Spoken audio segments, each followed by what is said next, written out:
our last video, we looked at chords from the major scale. Now we're looking at chords from the Mixolydian scale.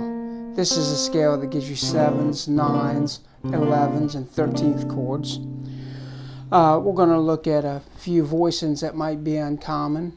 So, I like this one. It's really great for a lot of funk rhythms with the 3rd on bottom, 7th, root, and the 5th.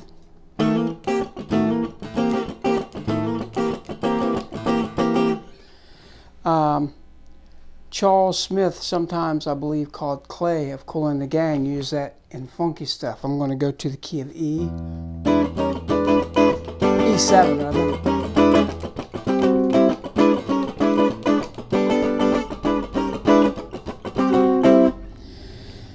Grant Green liked to use that grip quite a bit, particularly if he's playing against a sharp 9 chord. He'll leave out the major 3rd and just play the 7, the root, and the 5th.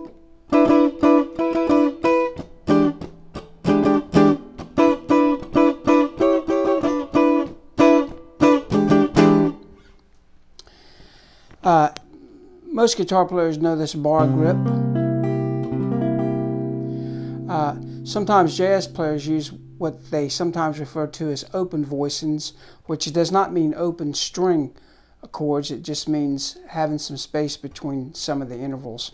So they might just play the root, the 7, and the 3rd.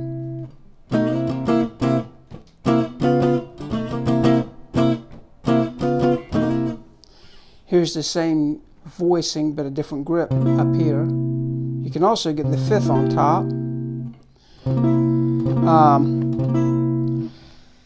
Most guitar players know this bar grip.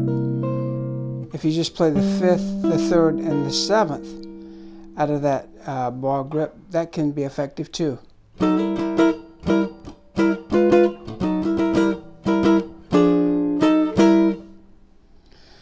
Here's a grip I've heard Pat Martino use.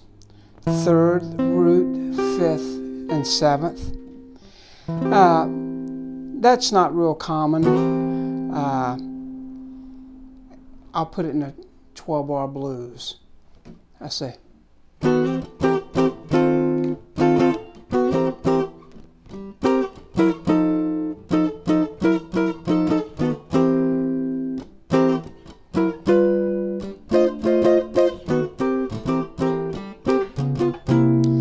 that was just a 12-bar blues with C7, F7, and G7 with a few little half-step approaches,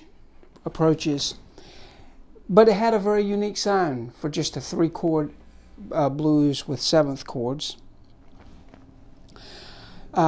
Jazz players, I think, like those voicings partly because the traditional players with their medium and heavy gauge flat wound strings, when you play less notes in your chord, it takes out some of the weight of your chords, and it works very well. And there's other reasons also, but let's go to a 9th chord. 1, 2, 3, 4, 5, 6, 7, 8, 9.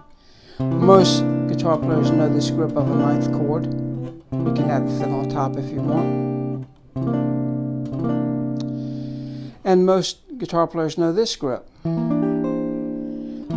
If you don't play the root, keep in mind it can also be an E minor 7 flat 5 or a G minor 6. So that's just something to take note of, because that can have some benefits down the road when you look into that. I like this voicing. We have the 7, the 9, the 3rd. You really don't have to have the root, but you can have the root on top, or you can have the root on bottom. One thing I like about this grip is you can move this note on the 2nd string. And that can be effective. Here's one that's kind of unique. I think Danny Gatton used this.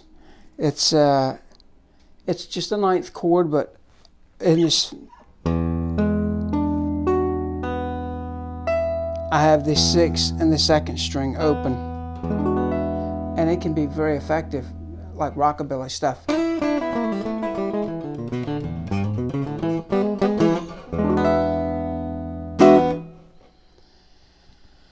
And you can also have the 7th on bottom. I'm not covering all of the voicings there are.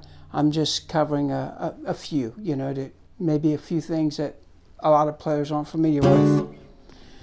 Let's go to the 11th chord. 1, 2, 3, 4, 5, 6, 7, 8, 9, 10, 11. It can also be written as a B flat / C.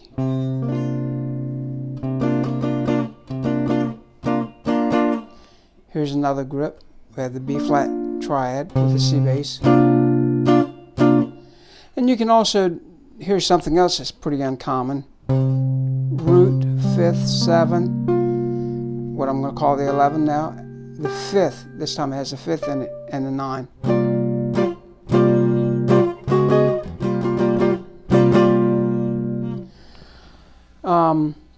Let's go to the 13th. 1, 2, 3, 4, 5, 6, 7, 8, 9, 10, 11, 12, 13. Now here's a grip that is very, very popular, and everyone calls this a 13th. However, in like the old Mel Bay books and all that, they would call this a 7/6 chord because it doesn't have the 9 in it. They would only refer to it as a 13th when it included the 9. Just a little trivia there, but like I say, everybody calls this a 13th. There's some really cool voicings I like for the 13th chord. Here's one that Danny Gatton used. You make what is like a D major 9 grip, but against the E. You use, you know, in like an E7 situation. And you can take finger 4 and move it around.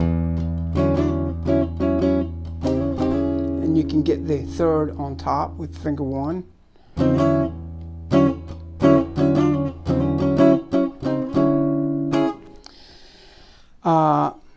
Here's one that sounds very similar to that I really love. This, I'm going to refer to it as the 13th, but this does not have the 9 in it.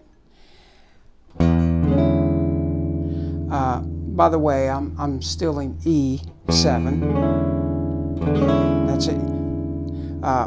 This grip is the 7, the 3rd, the 6, and the root.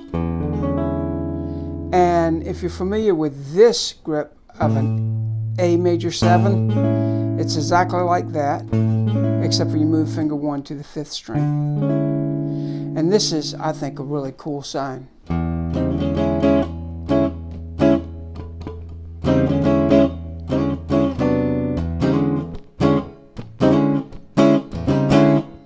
I love that.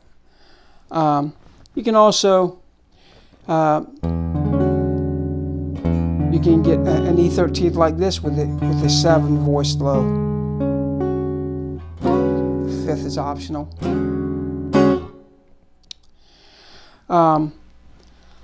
I was going to get into altered chords on this video, but I think it would be better to save that for another time. All right? I hope you have a ball with this stuff.